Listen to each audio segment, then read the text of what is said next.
The Boys, Volume 5, Herogasm, written by Garth Ennis, art by John McCrea, with Keith Burns. So this Herogasm book is actually a separate miniseries called Herogasm that is separate from the main Boys book.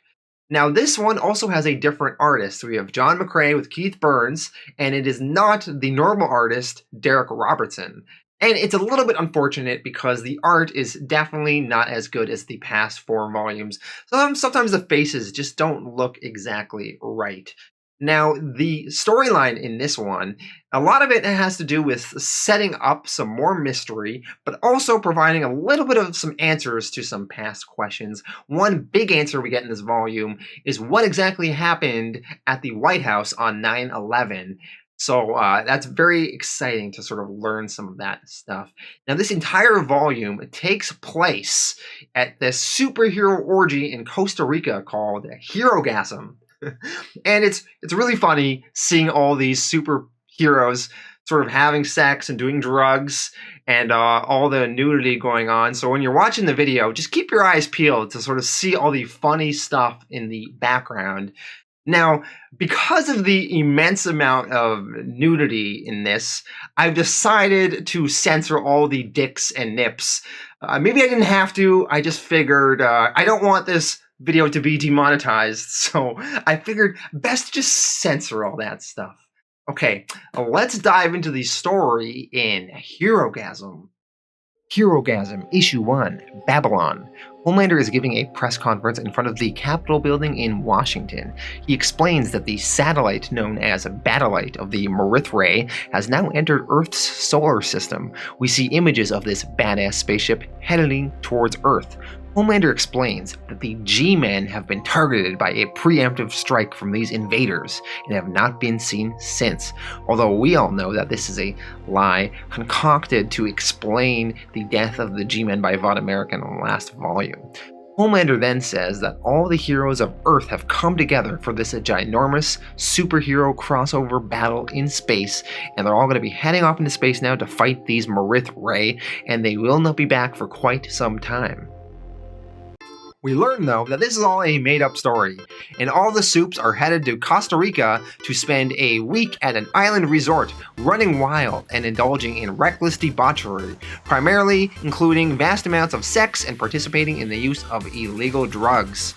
We also see the various girls and prostitutes on the island already getting ready and prepping for their week with all the heroes. And then the Homelander arrives and all the Supes are ready to party. Now, James Stillwell is on a private plane. He's flying over to the Herogasm, and he's talking to his boss on the phone. And his boss wants Stillwell to talk to Vic the Veep about the upcoming election and their various plans Vought-American has for Vic the Veep. And Stillwell is not looking forward to this. He does not like talking to Vic. Now at the Herogasm, Maeve and January are talking, and Maeve is explaining what the weekend is all about. When the two of them head poolside, we see it's just a huge orgy going on. Everybody is just banging everybody else. And there is a banner that says, "This is the 24th annual Herogasm." So we learn that they've done this Herogasm many, many times. Annie asks, what's the point of faking this superhero team-up crossover? And Maeve explains because the little people go crazy when they see us all getting together, and also it's just a good vacation for all the heroes. So back in Homelander's suite in his hotel room, we see Homelander just had gay sex with Soldier Boy. And Soldier Boy is a member of the hero group Payback, and he is an analog to Captain America. Now, Soldier Boy interprets gay sex with the Homelander as a test for him to join the Seven. And Homelander tells him, "Sorry, Soldier Boy, you just weren't good enough."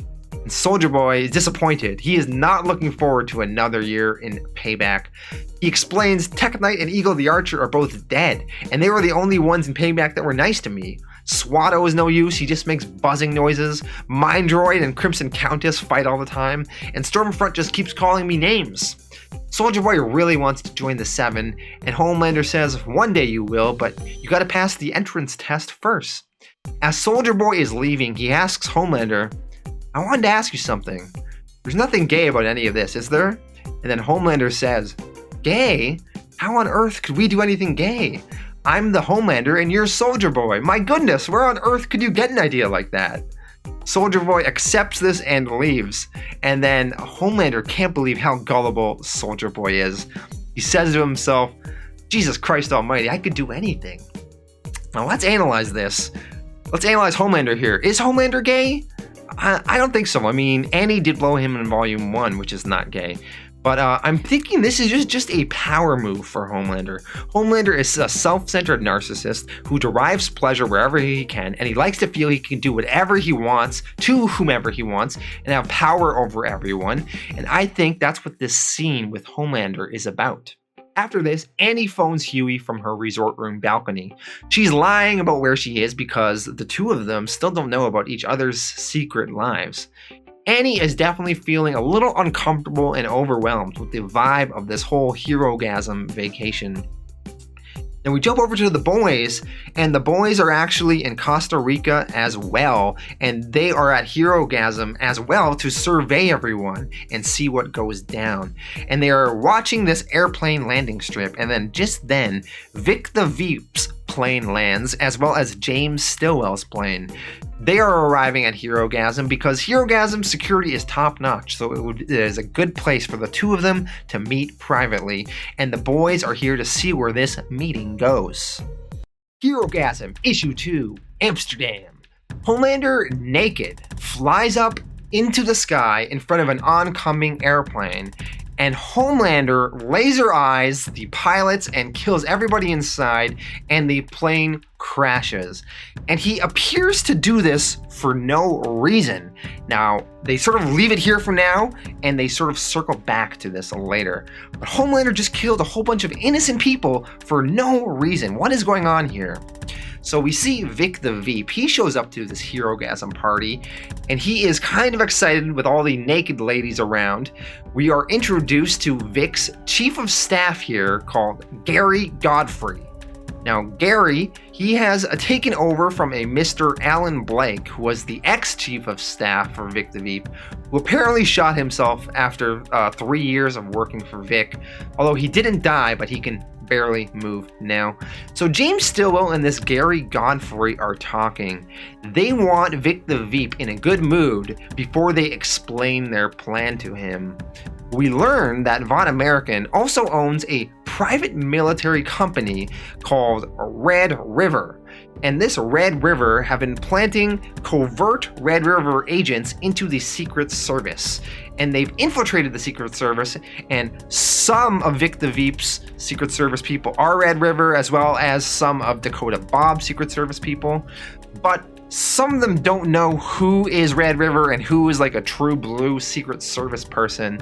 And this sort of comes into play later. So you need to know that Vought-American with this Red River have been infiltrating the Secret Service. So some of the members are evil and some are not. So Gary Godfrey is explaining this to Stillwell, and he says, you've got to be careful what you say around some of Vic the Veep security people because they're not all on our side. Just then, Homelander flies in and talks to Stillwell, and Stillwell is explaining the whole plan here with Vic the Veep. So Vought-American knows that Vic the Veep is too dumb to ever win the election, so their plan is to assassinate President Dakota Bob.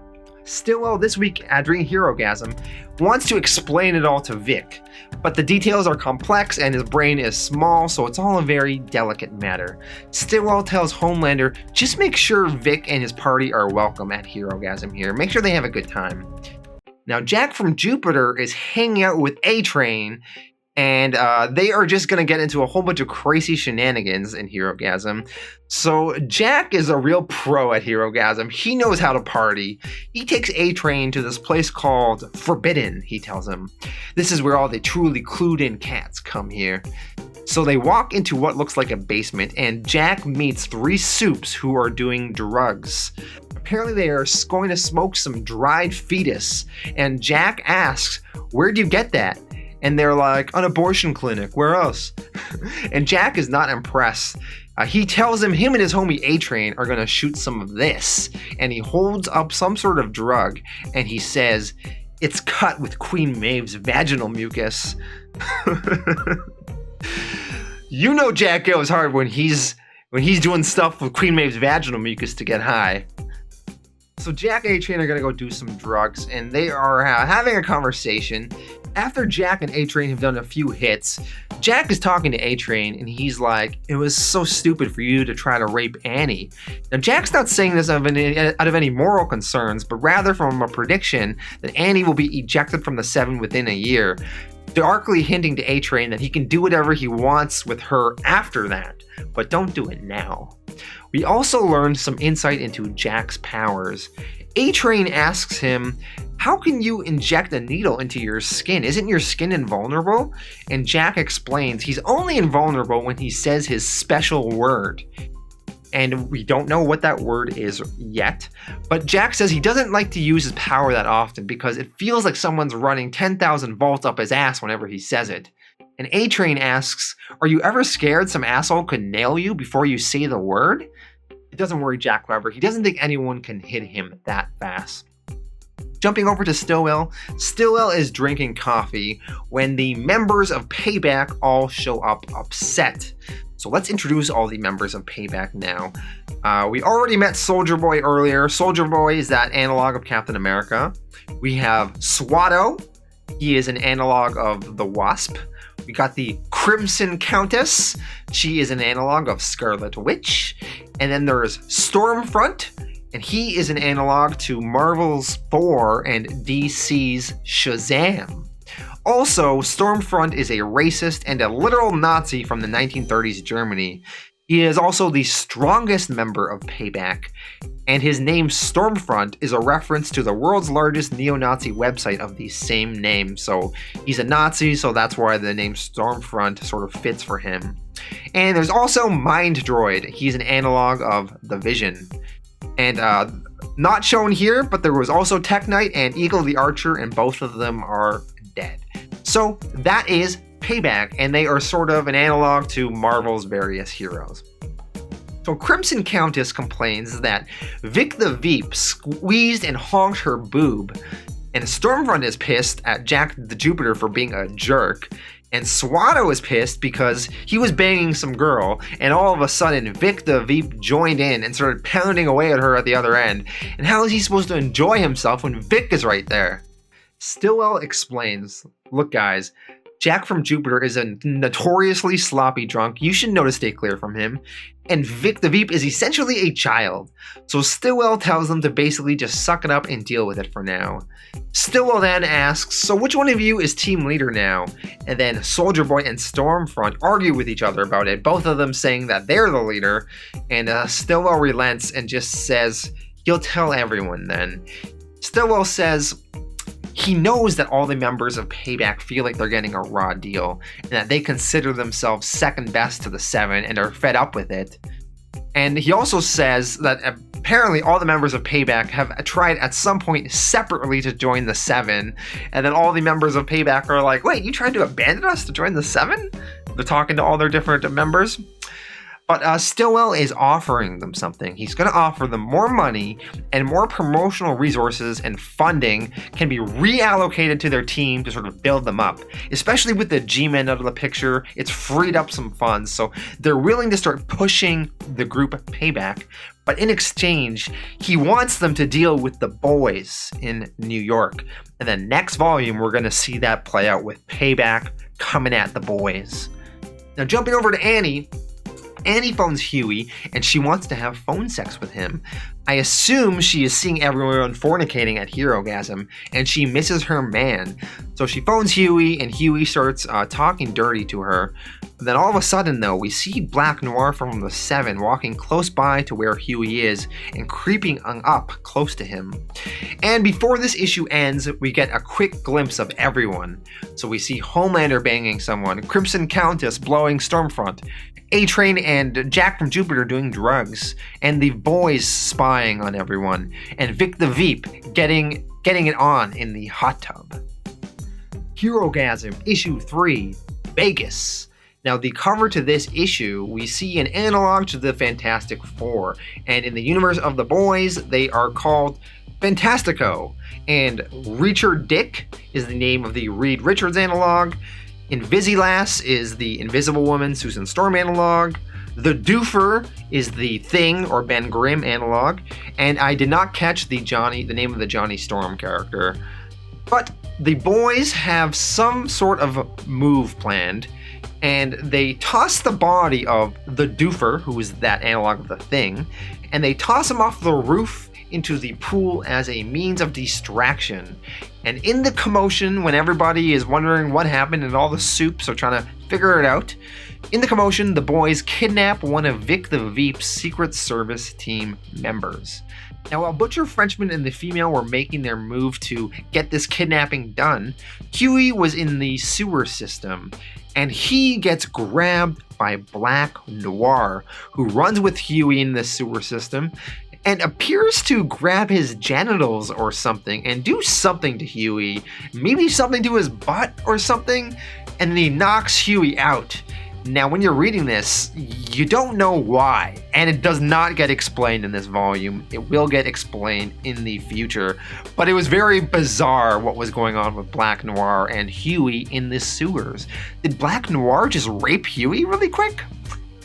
Moving on, back poolside, Homelander is inspecting the body of the Doofer with Reacher Dick. Reacher Dick and Homelander come to the conclusion that this Doofer OD'd and he wandered onto the roof high as a kite and fell off. So there's no need to panic here. Homelander says, let the hijinks recommence. It was just an accident. So the heroes are lowering their guard once again and everyone continues to party.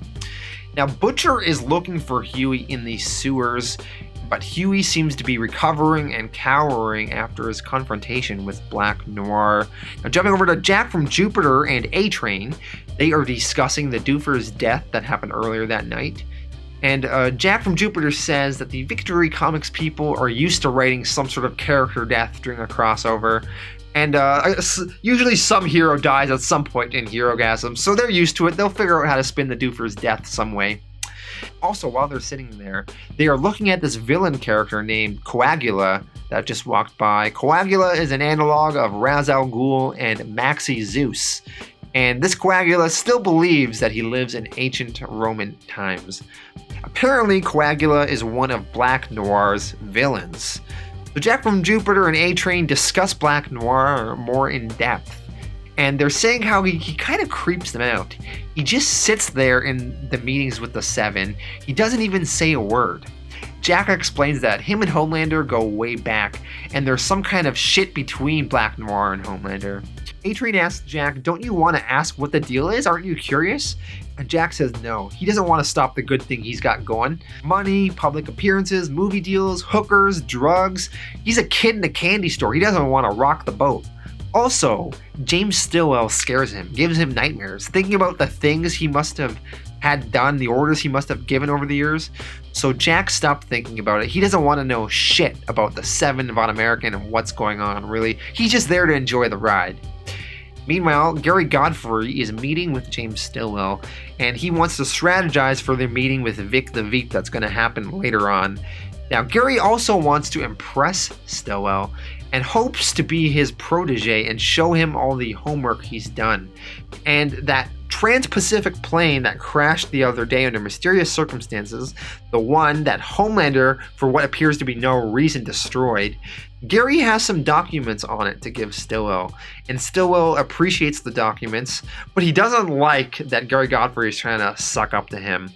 So James Stillwell wants to have his meeting with Vic the Veep tonight over dinner, whereas Gary thinks it's best to put it off to another day, let Vic the Veep enjoy himself a bit and sort of work out all of his sexual energy. But James wins out in the end. He wants the meeting sooner rather than later.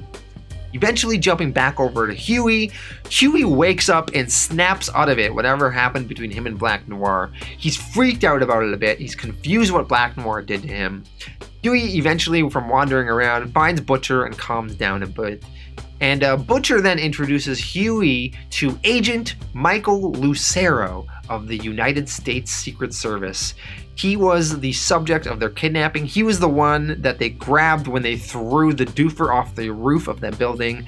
And we learn that this Michael Lucera, he is one of the United States Secret Service people that is not owned by Vought-American. He is not one of the Red River ones. He is one of the good Secret Service guys.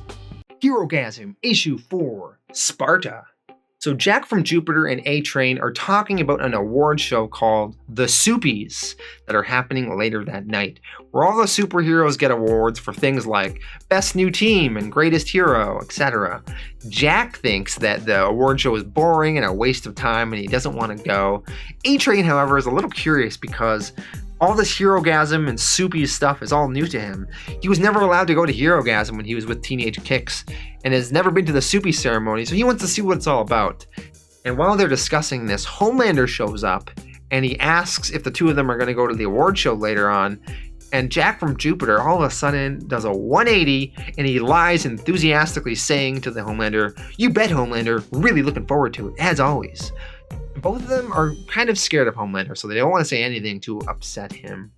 Now, some of the other secret agents are worried that their colleague Michael Lucero is missing, although they think he's probably just having sex somewhere, so they're not too worried at the moment.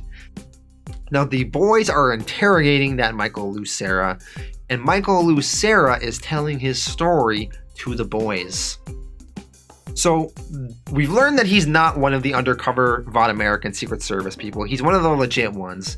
And Michael says that he's always dreamed of joining the Secret Service and putting his life on the line for the president. It was a noble cause to him. It was something he really strived for his whole life. And when he got accepted into the Secret Service, he instead got assigned to Vic the Veep. It seemed okay at first, but the more you are with Vic, you realize he's not right in the head. And then one night, about 6 months in, he's protecting Vic at a brothel. He feels pretty shitty about that because what that means is Vic as a person is someone that has to go to the brothel and you're protecting him at a brothel. But he rationalized it. He told himself, Vic's the vice president. He has a lot of stress and he has needs. But at this brothel, Vic the Veep needs help putting his condom on because he's so dumb. And he says, "Help my dicky hat, help my dicky hat." So he wants help putting on his dicky hat. Get it? Oh, Garth Ennis, man. Anyway, so Michael Lucera helps put the condom on Vic the Veep so Vic the Veep can go have sex. And Michael feels really ashamed about this, that this is what he has been resorted to. Michael almost quit after this, but he is in many ways glad he stayed on because he was there to witness what happened on 9/11. Michael was in the Situation Room in the White House when it all went down. He talks about Dakota Bob and how people might hate his guts nowadays because of Halliburton and him pushing the military-industrial complex and the war in Pakistan. But despite all that stuff, Dakota Bob is a commander. He's like General Patton, and he knows exactly what needs to be done and what orders to give. On the day of 9/11, Dakota Bob was ready. Chatter from the CIA and the NSC had everyone on high alert for months, so when something suspicious was going on and certain aircrafts weren't reporting in, Dakota Bob was ready to deal with it, and he knew what the situation was. Dakota Bob even canceled his planned trip to Florida that day. And Vic the Veep's people, they showed up to the Situation Room as well that day, and they were kind of surprised and not pleased to see Dakota Bob there. They were hoping they would have the room to themselves and they could give whatever orders they wanted to give. But Dakota Bob was there. So Dakota Bob was ready, and he gives the order to the one jet fighter that needed to fire on one of the hijacked planes, and he says to the jet fighter over the phone, "You are ordered to engage and destroy the target." The voice on the other line hesitates, saying, But it's, and Dakota Bob cuts in saying, "I know, it's a commercial airliner full of innocent civilians, but by the highest authority on God's earth, I am ordering you to shoot it down, son.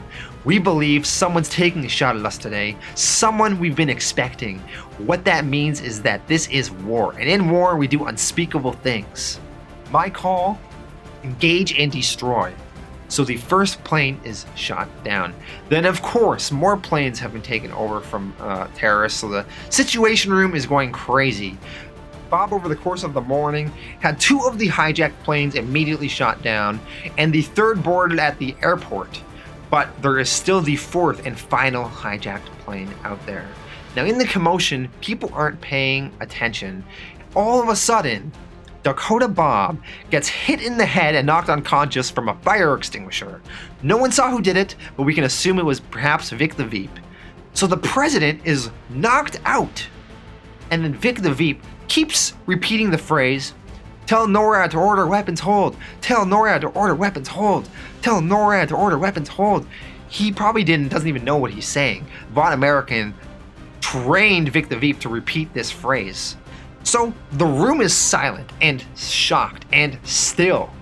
The president just got knocked out randomly. Seconds later, time unfreezes and the room goes apeshit. 3 other Secret Service agents are all over Bob. Alan Blake, who was Vic's chief of staff at the time, he says, "The VP has authority here. You got to pay attention to him."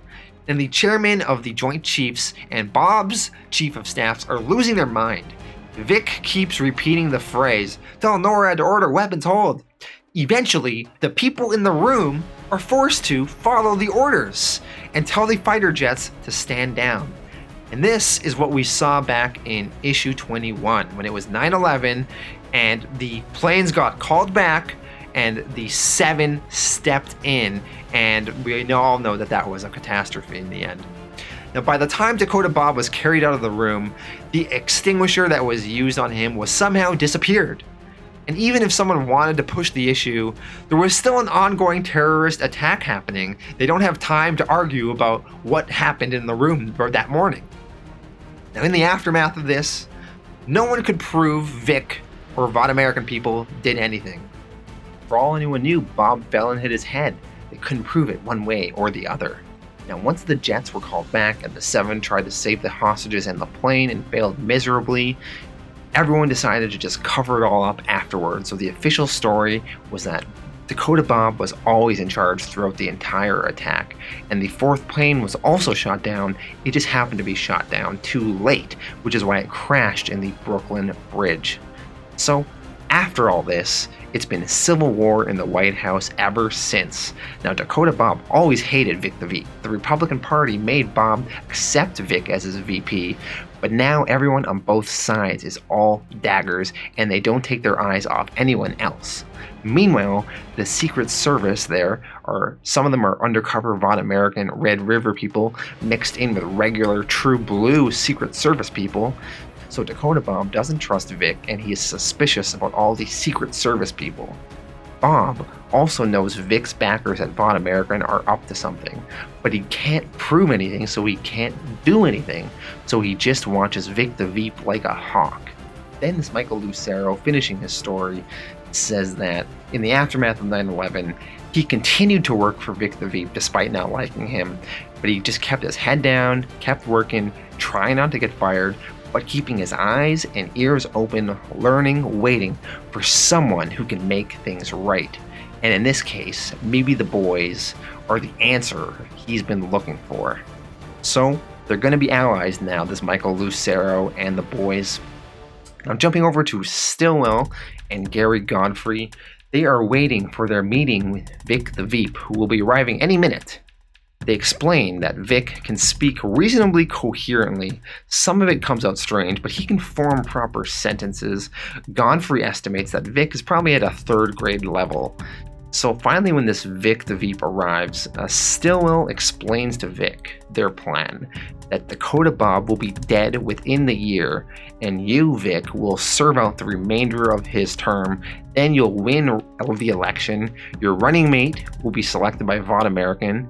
You will implement a policy initiated by us and us alone, and you will oversee the adoption of superhuman power by the U.S. Department of Defense.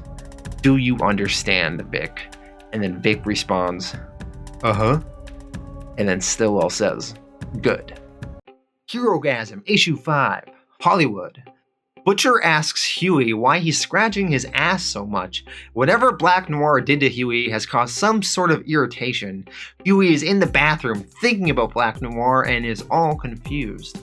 We learn that Butcher has let Michael Lucero go, seeing as he's now an ally of sorts. Later on, we see Michael making his way back to his fellow Secret Service members, and he made up a story about getting into a fight with one of the super pricks, and he doesn't want to talk about it, so that is the lie he made up to cover up his absence. But later on, he tells one of his Secret Service friends, a guy named Dubisher, that he might have solved their problem with Vought-American's Red River group infiltrating their way into the Secret Service security detail. Just as he says this though, Gary Godfrey is walking by and overhears this. Gary then tells his Vought-American Red River Secret Service loyalist to search the entire island. Elsewhere on the island, it's the night of the Soupies award ceremony, and all the heroes are watching the show happening. While the show is going on, Jack from Jupiter is providing commentary to A-Train throughout the ceremony, and Jack is pointing out all these little humorous things to A-Train. So first, it's the first award of the night, and the award for Best New Team goes to this team called Element Force. They hail from Denver, Colorado, and their team members consist of Flameburner, The Divot, Free Flow, and team leader Airhorn. And the Airhorn honks. So when Jack is watching this team accept their award, he says to A-Train, "Ugh, that team right there, there's feels more like a beginning waiting to happen if I ever saw one." And A-Train is like, "Huh?" And then Jack from Jupiter's like, "You know, that thing from the comic books. Every time they have to cancel one of the titles, they always have the dipshits concerned smiling warmly off shot on the last page and going, 'Somehow it feels more like a beginning,' or words to that effect, when it isn't a beginning, it's the fucking end. It's the first step on the road to B-movies or porn or circus tricks, as these nobodies are going to discover from about 1 year from now." Now, as they continue to watch the show, Jack from Jupiter can't believe they let the Deep be the MC, saying he looks ridiculous up there. Then Starlight walks on stage to provide the Lifetime Achievement Award to a hero named Uncle Dreams. And we see this super old dude in a walker come on stage to accept his award. He starts talking about the good old days, but then he slips out some casual racism, and we learn that he was also a part of the KKK back in the day. Now Jack, talking to A-Train, says, "F off, Coffin Dodger, go on, piss yourself. You may as well get it over with."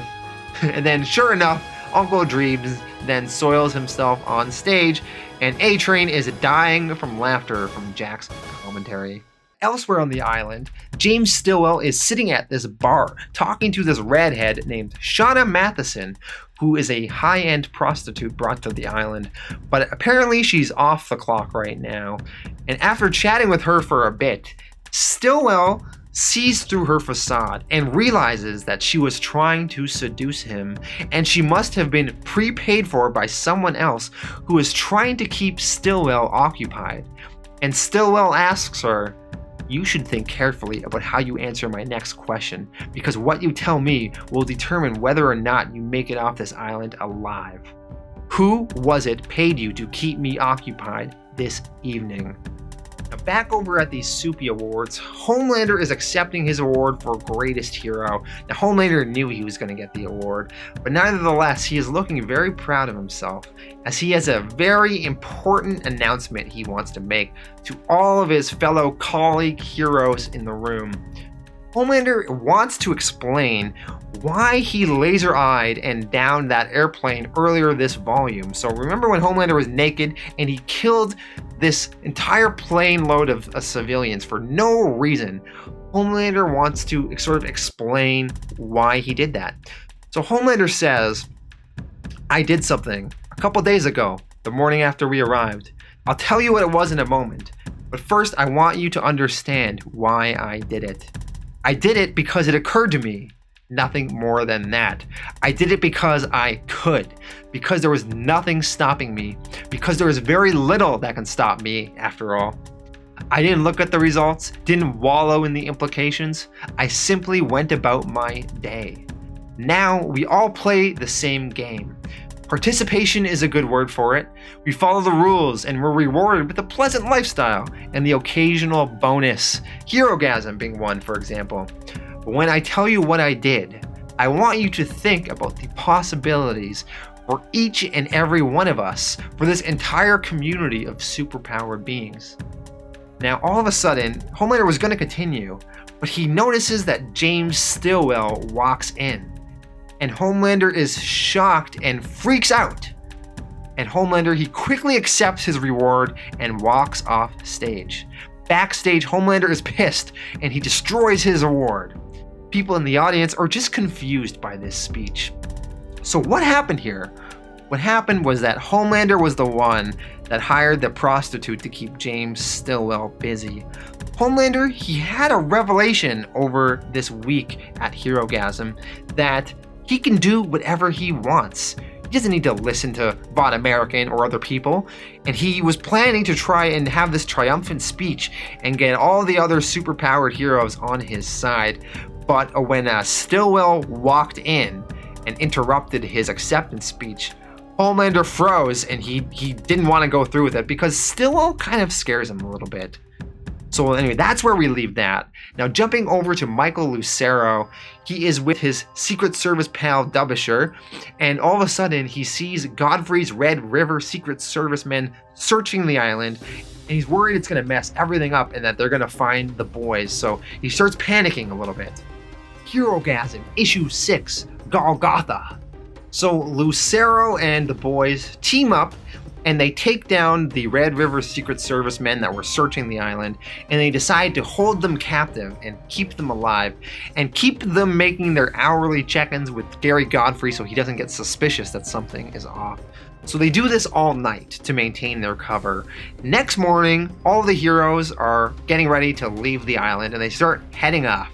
We see James Stillwell leaving, Homelander, Maeve, and Annie, Jack, and A-Train. They're all heading off the island. Now, Gary Godfrey has Vic the Veep, and he wants to get off the island as well. It's time to go home. So Gary is radioing his Secret Service people to come end their search. Let's leave. Let's get out of here. And Vic the Veep then wanders off the plane. So then Gary, frustrated, has to go on after him and get him back on Air Force 2 so they can get out of there. Meanwhile, back with the boys and the Secret Service people and the Red River Secret Service guys that are being held hostage, the evil Red River Secret Service guys fight back, they fight for their guns, and they take over this little plane that they were in, and they try to take off and escape from the boys. Now, Michael Lucero gets badly injured, but he manages to fall off of this plane before it takes off. So now he's back on the ground, but the plane then goes into the sky.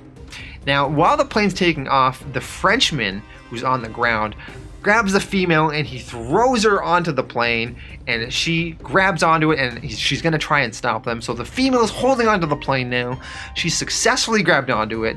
She starts destroying parts of the plane, and eventually she causes the plane to crash and kill everyone that was inside. And then she manages to ride safely back down to the earth, Mary Poppins style, holding the plane's propeller. Now, Michael Lucero, who was on the ground now, he manages to run into Gary Godfrey and Vic the Veep.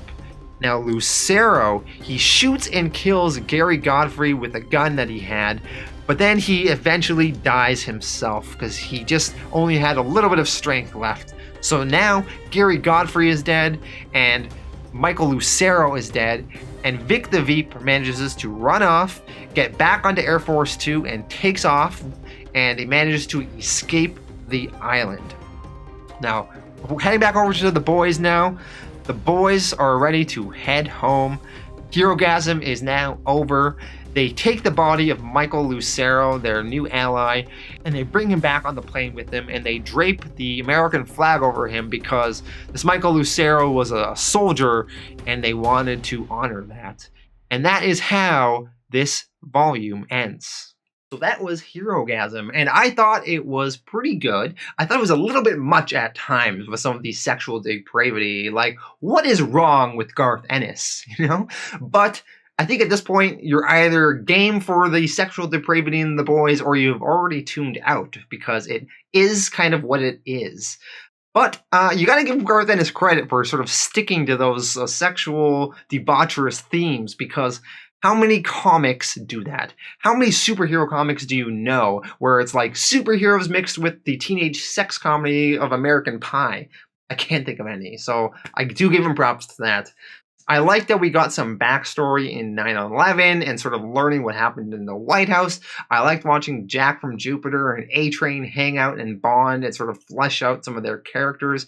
I thought it was interesting sort of seeing the Homelander reach sort of a turning point, and now he sort of feels like he can do whatever he wants, and he's starting to have these thoughts in his head that are maybe going to change the directory of him in the next few volumes. So there was a lot of good stuff here. The negatives, though, are maybe the slightly weaker art. So I didn't think the art stood up to the past volumes. And while I enjoyed bits and pieces of this story, I think overall it's just not as strong as volumes 1 through 4. You don't have that great arc that there was in the G-Men, and you don't have like Tech Knight and Love Sausage and all that stuff. So I'm going to give this volume a 7.5 out of 10. Still good, just did not reach the highs of the past volumes. So everybody, thanks for watching. Subscribe if you do not yet subscribe. Volume 6 is called the Self-Preservation Society, and I'm going to try to get to that as soon as I can.